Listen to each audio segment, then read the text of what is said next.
राधा कृष्णा की बचपन की सखी और प्रेमिका राधे उनको बिल्कुल अलग तरीके से देखती थी। राधा कौन थी? एक साधारण सी गांव की लड़की जो दूध का काम करती थी। लेकिन राधा के नाम के बिना कृष्णा का नाम अधूरा माना जाता है, क्योंकि कृष्णा के प्रति उनमें अत्यंत श्रद्धा और प्रेम था। हम कृष्णा राधे कभी नहीं कहते हैं, हम कहते हैं राधे कृष्णा। एक साधारण सी गांव की लड़की इतनी महत्वपूर्ण हो गई जितने की सवाए कृष्णा, और कहीं कहीं तो वो कृष्णा से भी ज़्यादा महत्वपूर्ण हो गई है।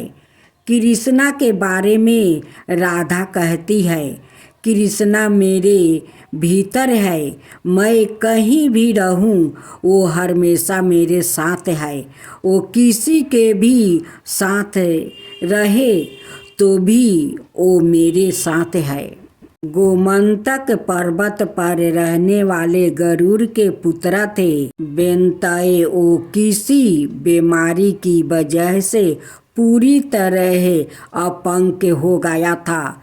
जब वो कृष्णा से मिले तो उनकी बीमारी पूरी तरह ठीक हो गई और वो अपने दम पर चलने लगा। वो कहते हैं, मेरे लिए तो कृष्णा भगवान है। कृष्णा के चाचा अक्रूर एक बुद्धिमान और साजन पुरुष थे।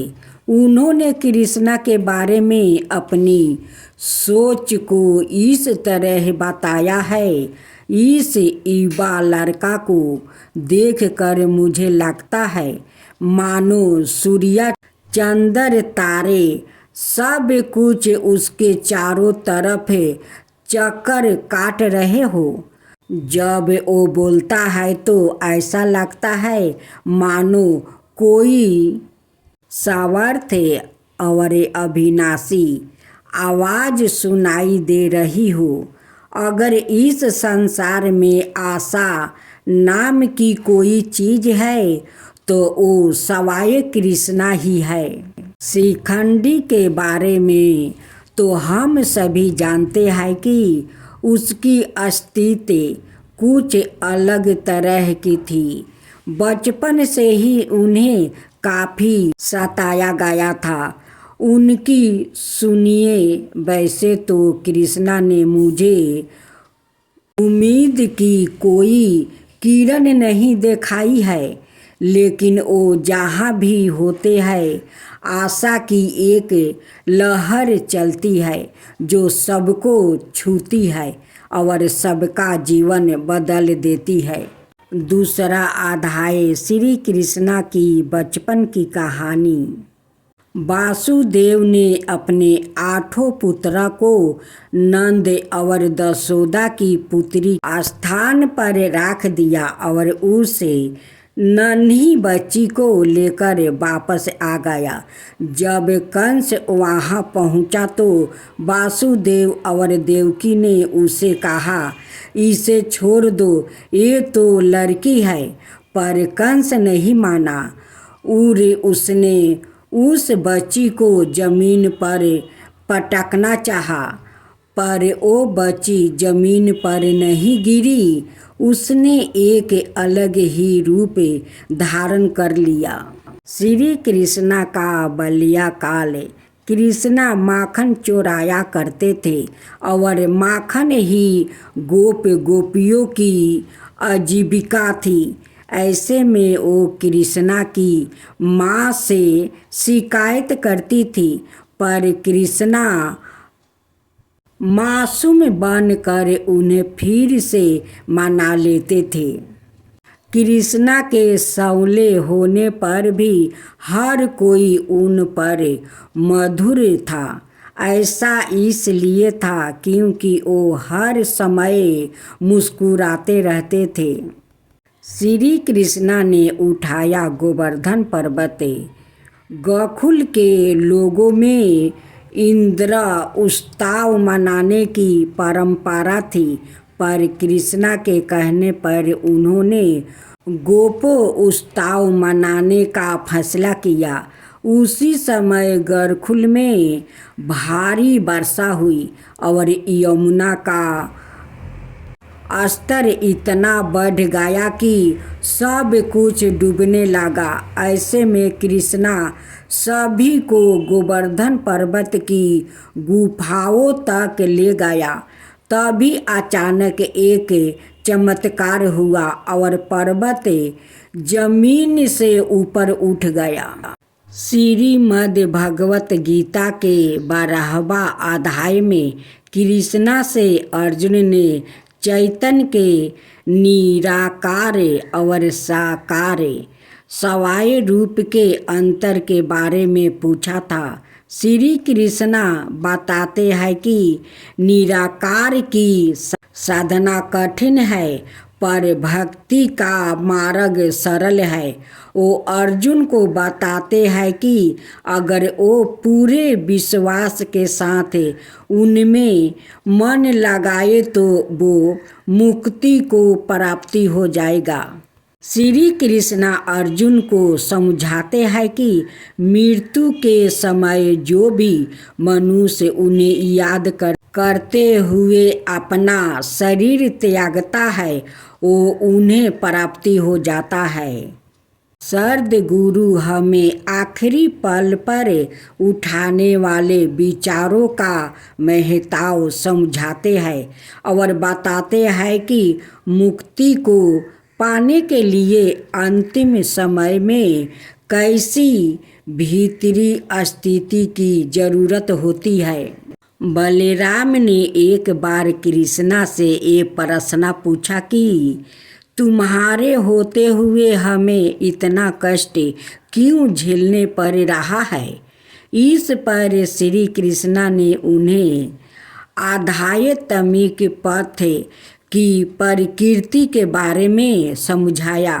वो बात रहे है कि एक बार पथ पर आने के बाद किस तरह आपके कर्म तेजी से चलते हैं और आप जीवन को हर रूप में बहुत तीव्रता से अनुभव करते हैं। अब 4वां अध्याय।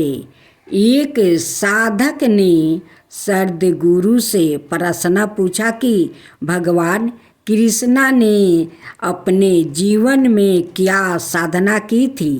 सर्द गुरु हमें बता रहे हैं कि कृष्णा जीवन के हर पल आनंदित और चेहरे पर मुस्कुरान लिए रहते थे। यही उनकी साधना थी। इसके अलावा वो हमें उस साधन के बारे में भी बता रहे हैं जो कृष्णा ने गुरु संदीपनी के संध्याय में की थी। भगवान कृष्णा ने गोपियों के साथ रास लीला रचाई थी, पर फिर उन्होंने कुछ बरस ब्रह्मचारी का जीवन भी जिया था। सर्द गुरु हमें बता रहे हैं कि ब्रह्मचर्या का जीवन जीने का मतलब है मैं और तुम का फर्क ना होना। कृष्णा में यह गुण बचपन से ही था।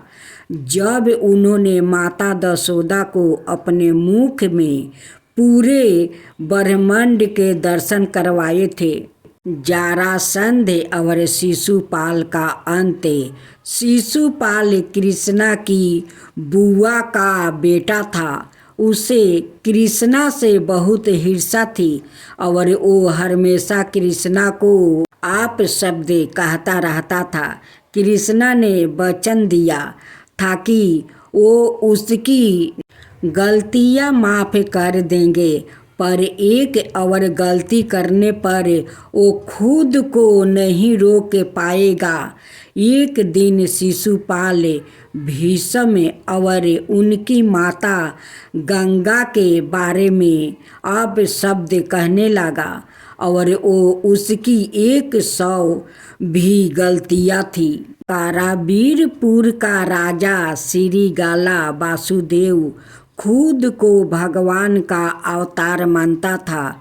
उसे यही लगता था कि असली वासुदेव वही है जिसके बारे में भविष्यवाणी की गई थी। एक बार श्री कृष्णा और श्रीगाला आमने सामने आए और श्रीगाला ने कृष्णा पर बाण चलाना शुरू कर दिया।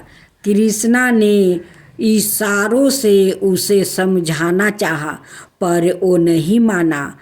आखिरकार कृष्णा ने सुदर्शन चला दिया। अब 5वां अध्याय श्री कृष्णा लीला की कहानी। कृष्णा ने राधे से विवाह करने का फैसला अपने माता पिता को बता दिया था, लेकिन फिर गुरु गंगाचार्य ने जब यह बताया कि वो तारनहार है, तो उनको भीतर एक रूपा तारण हुआ और उन्होंने अपना फैसला बदल दिया। कारवीरपुर के राजा श्रीगाला वासुदेव को मारने के बाद कृष्णा सब को अपने साथ अपनी बहन बनाकर ले गया था, पर सभ्या कृष्णा से क्रोधित थी क्योंकि वो श्रीगाला को भगवान मानती थी।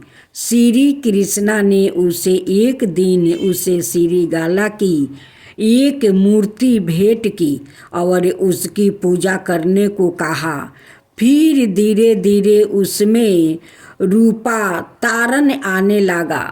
जब कृष्णा छोटे बालक थे तब यशोदा के भीतर मातृत्व का प्रेम पूर्ण भाव था, लेकिन कृष्णा जब एक युवा में रूपांतरित हुआ तो यशोदा भी एक गोपी की तरह उनसे जोड़ गई।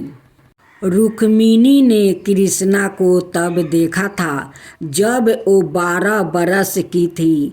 उसी समय रुक्मिणी ने यह निर्णय कर लिया था कि वो श्री कृष्णा से ही विवाह करेगी, लेकिन उसके घर वालों ने रुक्मिणी का कहीं और विवाह करने का फैसला किया। आखिरकार कृष्णा ने उन्हें उस स्थिति से निकाला।